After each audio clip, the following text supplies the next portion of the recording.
Have you ever wondered who was the very first human to walk this earth? Not just a caveman in a movie, not just a mythical figure we hear about in stories, but the real flesh and blood human being from whom all of us are connected. Imagine standing face to face with the first of our kind. Would they look like us?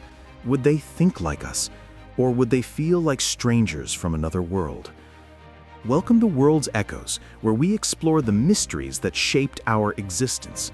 If you're new here, make sure you subscribe and join this journey, because today we are going to uncover the true story of our origins, the fascinating, dramatic, and sometimes shocking tale of how we became human. Our story doesn't begin with cities or kingdoms or even language. It starts millions of years ago in the heart of Africa, where dense forests and open savannas stretched endlessly under the blazing sun.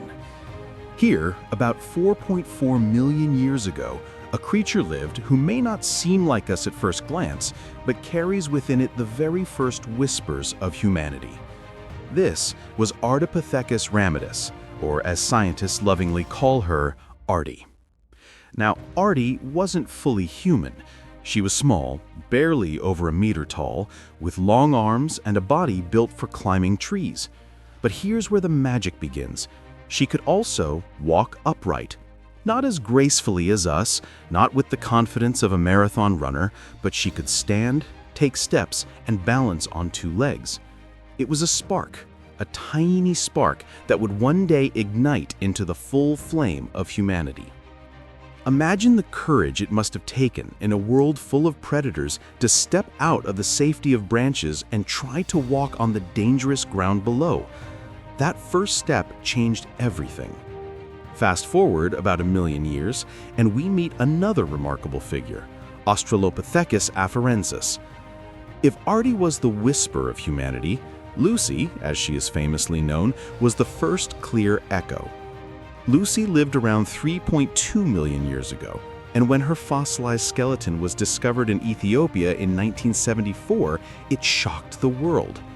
She was small, about the size of a child, but she walked upright with much more confidence. Her hands could still grip trees, but her feet were shaped for walking long distances. Lucy represents a turning point. She is both ancient and strangely familiar. When scientists looked at her bones, they realized she walked on 2 feet just like us. And in that moment, the line between ape and human blurred. Think about it. Millions of years ago, Lucy took the same steps we take today. She placed one foot in front of the other, leaving footprints on the soil of Africa that, in a way, still echo in our own. She couldn't speak. She didn't build tools the way we do, but she carried the seed of what we would become. The difference between Ardi's shaky steps and Lucy's firm stride may seem small, but it was revolutionary. Walking upright freed the hands, and when the hands are free, the mind begins to imagine. Around 2.5 million years ago, this imagination began to show itself. Enter Homo habilis, which literally means handyman. Why this name? Because for the very first time, humans started making tools. Imagine sharp stones chipped carefully to cut meat or crack open bones. These tools were simple, but they were game-changing. For the first time, our ancestors weren't just surviving, they were bending the environment to their will. Picture this: a group of early humans gathered around the remains of a hunt. One takes a stone and strikes it against another, crafting a sharp edge. The sound of rock on rock echoes in the air, and suddenly, food becomes easier to process, skin becomes easier to cut, and survival becomes a little more secure. This was the dawn of technology. It was crude, it was basic, but it was ours. Homo habilis didn't just eat what was given to them, they created the means to get more out of their world. That spark of creativity, that small act of shaping a tool, was the beginning of everything from smartphones to spaceships. But humanity's journey wasn't a straight line. It was full of dead ends, experiments, and rivals. Different human-like species appeared, thrived for a while, and then vanished, leaving only a trace behind. Yet each of them added something new to the story, pushing evolution one step closer to us. One of the greatest leaps came with Homo erectus, who appeared around 1.9 million years ago. Unlike the earlier species, Homo erectus was tall, strong, and looked much more like us. They had bigger brains, they hunted in groups, and most importantly, they discovered the power of fire. Imagine that moment. A flash of lightning strikes a tree, setting it ablaze. Early humans, at first terrified, approach cautiously. And then an idea. What if this fire could be controlled? What if it could be used? That moment changed human destiny forever. Fire was warmth, protection from predators, a way to cook food and unlock new sources of nutrition. With fire, the night was no longer a place of fear. It became a time of stories, gatherings, and connection. Now pause and imagine you're sitting beside them around the first campfire in history. The flames flicker, the smoke rises into the night, and for the first time, humans feel a sense of mastery over nature. The bond between community, firelight, and storytelling was born there, millions of years ago. And Homo erectus didn't just master fire, they were explorers. They were the first humans to leave Africa, spreading into Asia and Europe. Step by step, they walked into the unknown, driven by curiosity, hunger, and survival. It was the first Great Migration, a preview of how humans would one day spread to every corner of the planet. As Homo erectus spread across the continents, the human story began to branch into different paths. Each new land presented its own challenges, and evolution experimented with countless forms of humanity. Some of these distant cousins thrived for hundreds of thousands of years. Others disappeared, leaving only a trace in our DNA. But together, they created a family tree more complex and fascinating than most people realize. In Europe and parts of Western Asia, a new type of human emerged, the Neanderthals. Picture them not as the dumb caveman we often see in cartoons, but as powerful, intelligent beings. Neanderthals had stocky, muscular bodies built to survive the harsh ice ages of Europe. They had large brains, sometimes even bigger than ours, and they were skilled hunters who worked together in groups. For tens of thousands of years, Neanderthals ruled the cold landscapes of Europe. They weren't just brutes, they made tools more advanced than those of Homo erectus, and evidence shows they cared for their sick, buried their dead, and maybe even had the beginnings of symbolic thought. Imagine a Neanderthal carefully placing flowers over a grave or carving marks into a piece of bone. It makes you wonder, were they so different from us after all? Meanwhile, far in the east, another mysterious group of humans lived. We call them the Denisovans, named after a cave in Siberia where their remains were discovered. Very little is known about them. We have only a few bones and teeth. But their DNA tells us something incredible. They interbred with both Neanderthals and early Homo sapiens. In fact, if you have ancestry from parts of Asia or Oceania, there's a good chance you carry Denisovan DNA inside you right now. It's as if these ancient humans never completely disappeared. They live on within us, their echoes written into our very cells. And then, about 300,000 years ago, something extraordinary happened in Africa. A new kind of human appeared, Homo sapiens, us, our species. At first glance, we weren't so different from our cousins. We had similar brains, we used tools, we hunted in groups, but there was a subtle difference, something almost invisible at first, that would change everything. We had the gift of imagination. Our ancestors didn't just use tools, they improved them endlessly. They didn't just live in groups. They created cultures. They painted on cave walls. They carved symbols. They began to dream beyond the present moment. This was the dawn of art, language, and abstract thought. A small group of Homo sapiens in Africa began doing something no other human species had ever done. They started telling stories. Imagine the first storyteller, sitting by the fire, pointing to the stars and weaving a tale of spirits, ancestors, and the mysteries of the world. Those stories weren't just entertainment, they were survival. Stories bonded groups together, helped them cooperate, and gave meaning to their struggles. Language and imagination became our superpower, the tool that set us apart. But here's where the human story turns into something dramatic, even tragic. For tens of thousands of years, Homo sapiens shared the planet with Neanderthals, Denisovans, and perhaps other now lost species. We weren't alone. Imagine walking through Ice Age Europe and seeing a Neanderthal family gathered around their camp, or traveling through Asia and encountering Denisovans, different humans living parallel lives, each with their own ways of surviving. And yet, only one species survived: us. The others faded away, their populations shrinking until they vanished. Why? This question has haunted scientists for decades. Did we outcompete them with better tools and strategies? Did climate change wipe them out?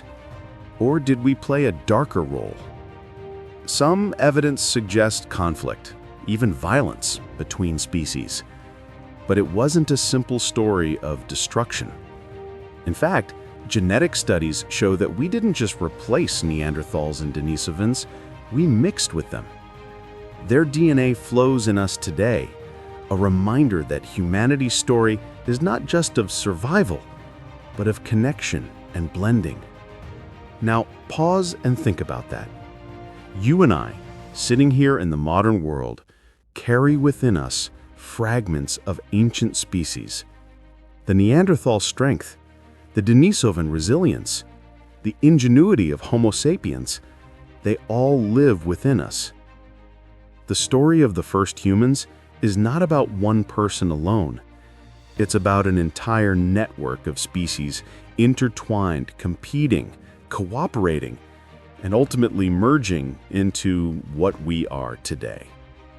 And then came one of the greatest journeys in human history. Around 60,000 years ago, small groups of Homo sapiens began to leave Africa.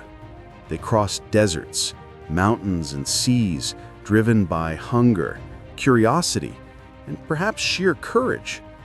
Imagine what it must have been like to step out of the familiar African plains into strange icy lands filled with new animals, new dangers, and sometimes other humans. This migration was slow, happening over thousands of years, but it changed everything. Our species spread into the Middle East, Europe, Asia, and eventually Australia and the Americas. Each step expanded our story. Each new land forced us to adapt and innovate. Wherever we went, we left traces, tools, bones, cave paintings that tell the story of our incredible journey. But here's the haunting question I want to ask you, and I'd love to see your answer in the comments. If all these human species once lived together, Neanderthals, Denisovans, and Homo sapiens, do you think the world would be different if they had survived alongside us? Would we have shared the planet peacefully? Or would competition and fear have divided us forever? The Great Migration of Homo sapiens was not just a journey of survival, it was the birth of culture, art, and imagination. As our ancestors spread into new lands, something remarkable began to happen. They didn't just adapt physically, they began to create symbols of who they were. Picture a cold cave in France about 30,000 years ago. The walls are dark, untouched for centuries, until one night, a group of early humans enters with flickering torches, and then in a moment that would echo for eternity, they press red ochre against the stone and leave behind the outline of their hands. handprints. The earliest selfies in history. These were not just marks of survival, they were marks of existence. Messages left for the future. We were here. We lived. We dreamed. Soon, entire walls filled with images. Bison thundering across plains, horses galloping in herds, hunters with bows and spears. These cave paintings, found in places like Lascaux in France or Altamira in Spain, show us that our ancestors weren't just surviving day to day. They were imagining worlds, telling stories, expressing awe. This was the dawn of art. But why art? Why waste precious time and energy painting on walls when survival was already so difficult? The answer lies in what makes us truly human. Art was more than decoration. It was connection. When early humans gathered to look at these images, they were sharing an identity, a common belief, perhaps even the beginnings of religion. Through art and symbols, we created unity. And unity gave us strength. And then came the most powerful invention of all: language. We don't know exactly when humans began to speak, but by 50,000 years ago, our ancestors were likely communicating with complex words and grammar. Imagine what that meant. For the first time, humans could pass down knowledge across generations. They could plan hunts, share warnings, teach skills, and tell stories that carried wisdom and hope. Language turned us into individuals, into societies. It allowed imagination to travel from one mind to another, multiplying into endless ideas. As language and art spread, so did our ability to adapt. In icy lands, humans wore fur clothing and built shelters. In warm coasts, they fished and crafted boats. In deserts, they found ways to store water. Each new environment pushed us to innovate, and every innovation made us stronger. Slowly, scattered groups of humans began forming larger communities. Then, about 12,000 years ago, the world changed. The Ice Age ended, and with warmer climates, plants and animals flourished. For the first time, humans didn't have to constantly move to survive. They could settle. They could plant seeds, tame animals, and build permanent homes. This was the beginning of agriculture, and with it, the birth of villages. Imagine one of the first farming communities. Small mud houses, families tending fields of wheat or rice, animals grazing nearby. For the first time, humans had more than just survival. They had stability. They could store food, feed larger groups, and spend time on things other than hunting and gathering. Agriculture was like a spark that lit the fire of civilization, and from these small villages, something extraordinary grew.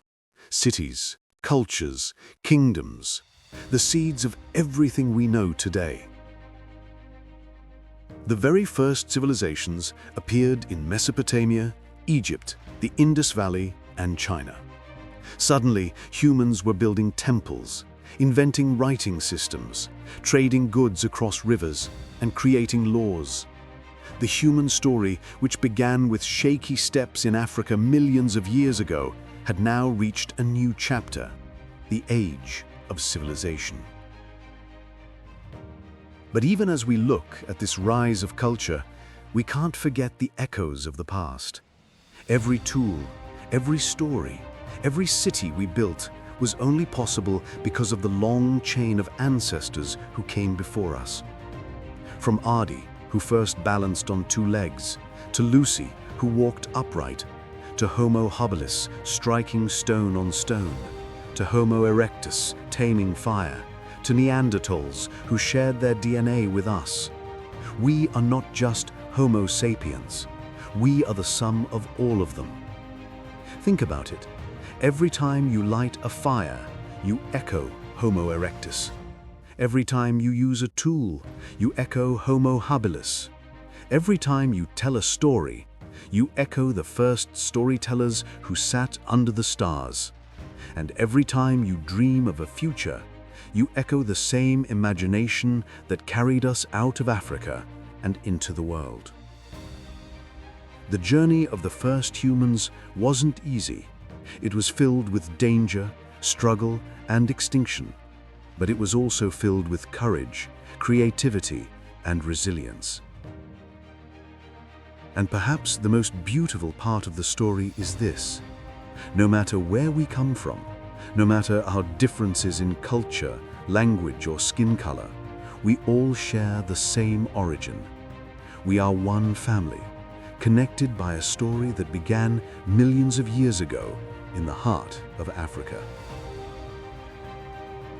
And now we arrive at the final chapter of our journey, a story that began with a creature balancing uncertainly on two legs and ends here with us, 7 billion strong, reshaping the planet itself. But when you step back and look at this journey, it feels almost unreal. Think about it. How did fragile beings, once huddling in caves, fearing lions and storms, become the species that sends rockets into space, maps the human genome, and builds towering cities of glass and steel? The answer lies in everything we've uncovered along the way. Walking upright freed our hands. Tools sharpened our survival. Fire gave us mastery over nature. Language gave us community. Art gave us identity. And imagination gave us the power to dream beyond what was in front of us. Each step was not just an adaptation, it was a revolution. But here's the haunting truth. For most of history, we weren't alone. Neanderthals, Denisovans, and others once walked beside us. They laughed, hunted, raised families, and watched the same sun set on their horizons. And yet only we remain. Why us? Perhaps it was chance. Perhaps it was our imagination. Perhaps it was our ability to tell stories that bonded us into larger and larger groups. Whatever the reason, here we are, the last surviving humans.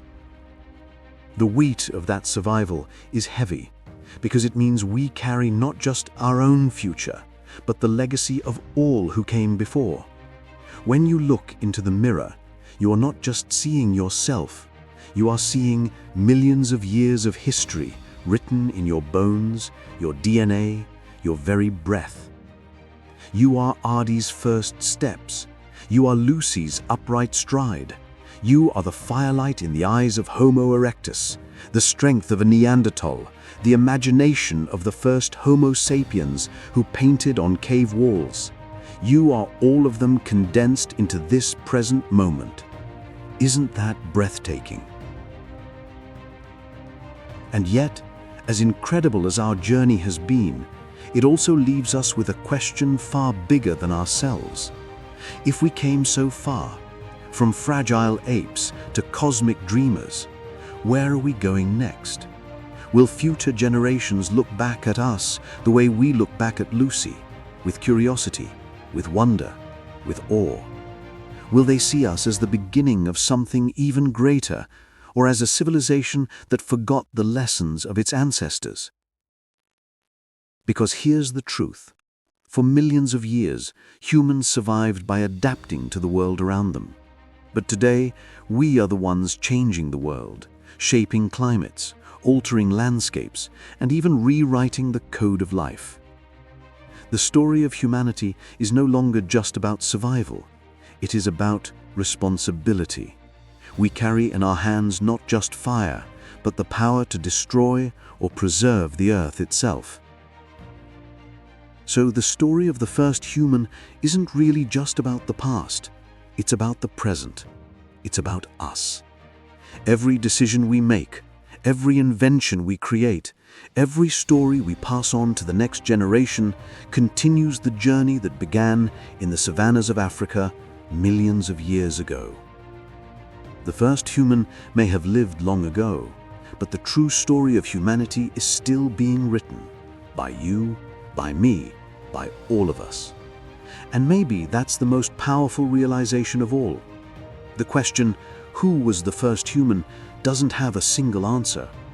It's not just Adam from religion, not just Ardi or Lucy from fossils, not just a Homo sapiens who left Africa 60,000 years ago.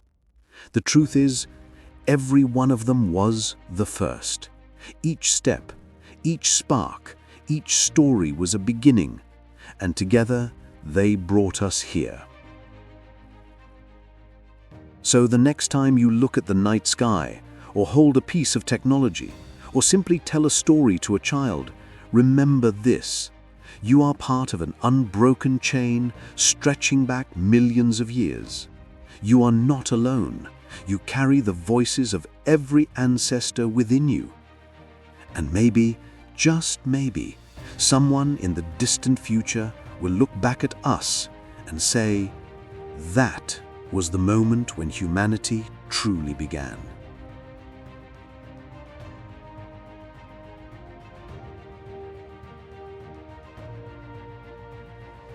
Thank you for staying with me on this incredible journey through time. If this story moved you, if it made you think or wonder, then don't let it stop here. Share it, pass it on, and most importantly, join us here on World's Echoes, where we bring to life the mysteries of our past, present, and future. Hit like if you enjoyed the story. Share it with someone who loves history as much as you do, and subscribe so you don't miss the next chapter of our shared human journey. After all, our story is far from over. It's only just beginning.